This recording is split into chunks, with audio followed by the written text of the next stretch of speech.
লক্ষীনগৰ চাৰিআলিৰ ইয়াৰ অনুষ্ঠানবিলাকৰ লগত মই সংপৃক্ত হৈ আছিলোঁ যোৱা প্ৰায় 7 বছৰমান। তেতিয়াৰ পৰা নগাঁও মই মোৰ এডপ্টেড হোম হিচাপে, মোৰ ঘৰ হিচাপে, মোৰ দ্বিতীয় ঘৰ হিচাপে মই নগাঁৱক তেতিয়া গ্ৰহণ কৰিছিলোঁ। আৰু সঁচা কথা ক'বলৈ গ'লে এয়া মোৰ সৌভাগ্য আছিলে যে গুৰুজনাৰ জন্মস্থান আকাশে বতাহে সদায় গুৰুজনাই আমাক যিটো আধ্যাত্মিকতাৰ পথ আমাৰ অসমীয়াত্বক যিদৰে নতুনভাৱে তেওঁ এটা সত্তা দিছিলে এই অসমীয়াক, আৰু এই নগাঁও মই এজন জনপ্ৰতিনিধি হিচাপে প্ৰতিনিধিত্ব কৰাৰ যি সৌভাগ্য অৰ্জন কৰিছোঁ। মই ভাবোঁ যে মই চাগে পূৰ্বজন্মত কিবা ভাল কাম কৰি আহিছিলোঁ, গতিকে নগাঁও মই ইয়াত আহি আপোনালোকৰ সকলোৰে জনপ্ৰতিনিধি হোৱাৰ সৌভাগ্য অৰ্জন কৰিছোঁ। আৰু আজি নগাঁৱৰ লগত মই সদায় জড়িত হৈ থকাৰ মোৰ ইচ্ছা আছে। নগাঁৱতে মই মাটিও কিনিলোঁ, ঘৰো সাজিলোঁ, আনকি মই নগাঁৱত ভোটাৰো। আৰু নগাঁৱৰ যোৱা 7 বছৰ ধৰি পেলাই মই নগাঁৱত দেখিছোঁ কেনেকৈ আমাৰ ৰূপক, কেনেকৈ সঁচাকৈ নগাঁৱৰ ৰূপকাৰ হৈছে, কেনেকৈ নগাঁৱত উন্নয়নৰ এক গংগা ধুৱাই আনিছে। মই সদায় ৰূপকৰ গুণমুগ্ধ। আৰু আজি আমি একেলগে এই পুৰবী সাংস্কৃতিক গোষ্ঠীৰ এই 33তম এই বিহু বাৰ্ষিকীত ইয়াত বিহু অনুষ্ঠানত উপস্থিত হ'বলৈ পাই সঁচাকৈ মই বৰ আনন্দিত হৈছোঁ। আৰু আপোনালোককো মই মোৰ ধন্যবাদ আৰু কৃতজ্ঞতা জনাইছোঁ। পুৰবী সাংস্কৃতিক গোষ্ঠীৰ এই সাংস্কৃতিক যাত্ৰা অনাদি অনন্তকাললৈকে চলি থাকক। বিহুৱে আমাৰ এই সকলোকে একতাৰ দোলেৰে বান্ধি ৰাখক। আমাৰ মাজত শান্তি সম্প্ৰীতি সমৃদ্ধি সকলো যাতে অবিৰতভাৱে সকলোৰে জীৱনলৈ যাতে কঢ়িয়াই আনক আনন্দ। আৰু এই কামনাৰ সৈতে মই আপোনালোকক সকলোকে পুৰবী সাংস্কৃতিক গোষ্ঠীৰ উদ্যোক্তাসকলক সকলোকে ধন্যবাদ জনাইছোঁ। আৰু আপোনালোককো মই মোৰ সহধৰ্মিনী ইয়াত ৰাণী বৰদলৈও আছে, আমি দুয়ো আপোনালোকক আমাৰ অন্তৰৰ পৰা হৃদয়ৰ পৰা আমাৰ ধন্যবাদ আৰু কৃতজ্ঞতা জনাইছোঁ। Thank U.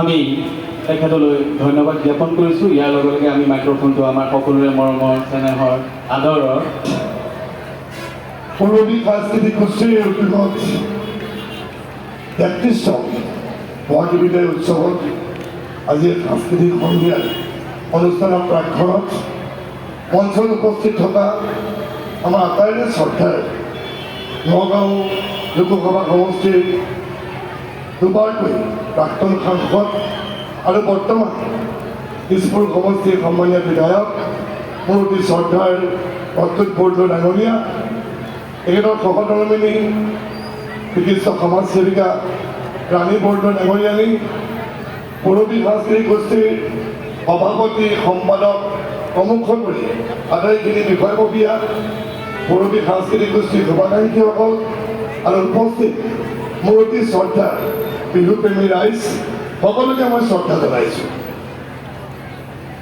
পুৰবী সাংস্কৃতিক গোষ্ঠীৰ উদ্যোগত যোৱা 32 বছৰ সুন্দৰকৈ এই বিহু অনুষ্ঠিত হৈছে। এইবাৰ 33তম বৰ্ষ। আৰু আজিও দেখা পাইছে যদিও এইবাৰ বহাগ অসমীয়া জাতিটোৰ কাৰণে কিছু পৃথক আছিলে। যিদৰে বহাগত আমি আনন্দ কৰোঁ, অনুষ্ঠান পাতোঁ, কিন্তু এইবাৰ আমাৰ প্ৰাণৰ শিল্পী জুবিন গাৰ্গৰ আজি জুবিন বিহীন বহাগ মাহটো সকলোৰে কাৰণে আমাৰ সেই আনন্দ নাছিলে। আজিও যদি অনুষ্ঠান পাতিছোঁ, এই মঞ্চখন জুবিন গাৰ্গৰ নামে আজি উৎফুল্লিত হৈছে। অনুষ্ঠানো যদি পাতিছোঁ, জুবিনৰ লগত বাদ্যযন্ত্ৰ কৰা যন্ত্ৰক নিমন্ত্ৰণ কৰিছোঁ। আৰু তাতে জুবিনৰ পত্নী আমাৰ গৰিমা হত্যাকাৰীকো আমি নিমন্ত্ৰণ কৰিছোঁ। এতিয়া প্ৰতিটো মুহূৰ্তত কিয় জানো, প্ৰতিটো মুহূৰ্তত জুবিনক আমি সোঁৱৰণ কৰিছোঁ। আৰু সেইটোৱে বাস্তৱ। আজিও এই যন্ত্ৰৰ শিল্পীসকল গৰিমাদাৰ শইকীয়া আৰু আন এখন বিহুত জুবলি বৰুৱাও এই অনুষ্ঠান কৰিব, কিন্তু মই ইয়াৰ আগত সকলোবিলাক নগাঁৱৰ জুবিন উদ্যানলৈ গৈ আজি জুবিন গাৰ্গৰ প্ৰতিমূৰ্তিত শ্ৰদ্ধাঞ্জলি জনাইছে।